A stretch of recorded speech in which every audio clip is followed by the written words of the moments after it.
அப்புறமா நம்ம வாழ்க்கை எப்படி ஆயிருமா?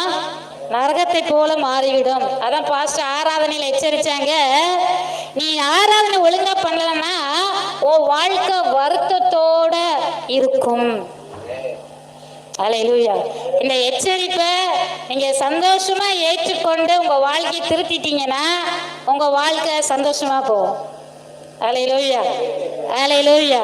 ஆனா இப்பவும் நீங்க செவி கொடுக்காம இருந்தீங்கன்னு சொன்னா நரகம் நீங்க இங்கேயே அனுபவிக்கலாம். அந்த அளவுக்கு உங்களுக்கு வாழ்க்கை எப்படி ஆயிரும்?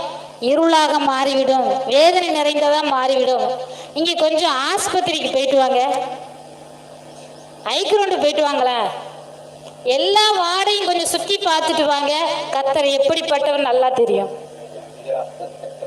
ஆமாங்க, ஐக்ரௌண்ட்ல போய் சுற்றி பார்த்துட்டு வாங்க, கர்த்தர் நம்மளை எப்படி